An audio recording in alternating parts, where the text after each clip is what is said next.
पेश है तेनालीराम की अगली कहानी, परियों से भेंट।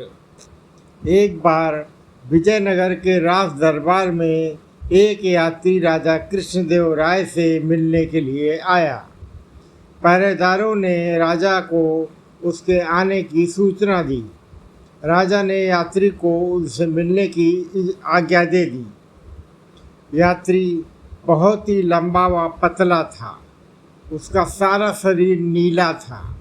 वह राजा के सामने सीधा खड़ा होकर बोला, महाराज, मैं नील देश का नील केतु हूँ और इस समय मैं विश्व भ्रमण पर निकला हुआ हूँ। अनेक देशों की यात्रा करते हुए मैं यहाँ पहुँचा हूँ। घूमते हुए मैंने अनेक देशों में विजयनगर और आपके न्यायपूर्ण शासन व उदार स्वभाव के बारे में मैं बहुत कुछ सुना हूँ।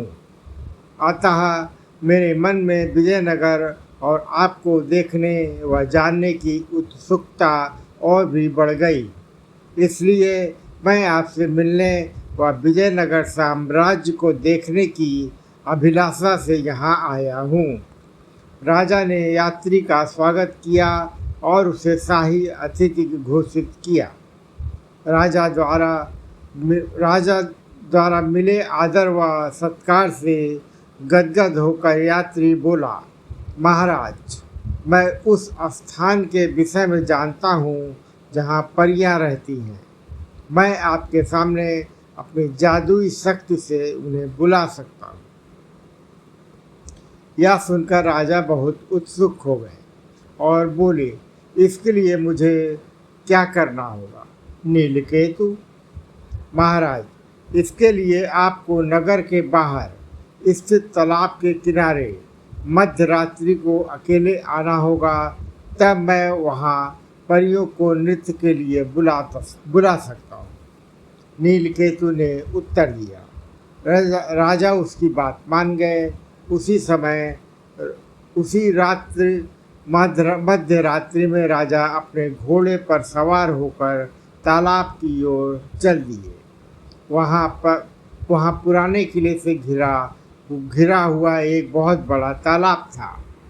राजा के वहाँ पहुँचने पर नीलकेतु पुराने किले से बाहर निकला और बोला, स्वागत है महाराज, आपका स्वागत है।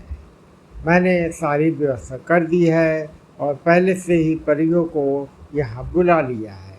वे सभी किले के अंदर हैं और शीघ्र ही आपके लिए नृत्य करेंगी। यह सुनकर राजा चकित हो गए। उन्होंने कहा था कि मेरी उपस्थिति में परियों को बुलाओगे। यदि महाराज की यही इच्छा है तो मैं फिर से कुछ परियों को बुला दूंगा। आप अब अंदर चला जाए। नीलकेतु बोला। राजा नीलकेतु के साथ जाने के लिए घोड़े से उतर गए। जैसे ही वह आगे बढ़े, उन्होंने ताली की आवाज़ सुनी। शीघ्र ही उन्होंने विजयनगर की सेना ने नीलकेतु को भी पकड़कर बेड़ियों से बांध लिया। यह सब क्या है और यह क्या हो गया रहा है? राजा ने आश्चर्य से पूछा।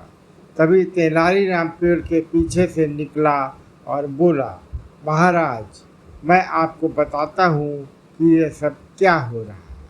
यह नीलकेतु हमारे पड़ोसी देश का सुरक्षा मंत्री है। किले के अंदर कोई परियां नहीं है। वास्तव में इसके देश के सिपाही वहाँ परियों के रूप में छिपे हुए हैं। अपने नकली परों में उन्होंने आपके हथियार छिपाए हुए हैं। यह सब आपको घेर कर मारने की योजना है। तेनालीराम, एक बार फिर मेरे प्राणों की रक्षा के लिए तुम्हें धन्यवाद। परंतु यह बताओ कि तुम्हें यह सब पता कैसे चला? राजा बोले। तेनालीराम ने उत्तर दिया, महाराज, जब यह नीलकेतु दरबार में आया था तो इसने अपने शरीर को नीले रंग से रंगा हुआ था।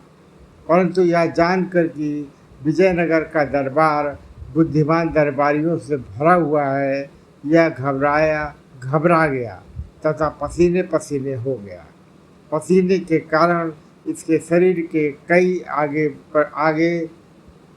आगोर पर से नीला रंग हट गया तथा इसके शरीर का वास्तविक रंग दिखाई देने लगा। मैंने अपने सेवकों को इसका पीछा करने के लिए कहा। उन्होंने पाया कि ये सब यहाँ आपके मारने की योजना बना रहे हैं। राजा तेनालीराम की सतर्कता से प्रभावित हुए और उसे पुनः धन्यवाद दिया। थैंक यू, धन्यवाद।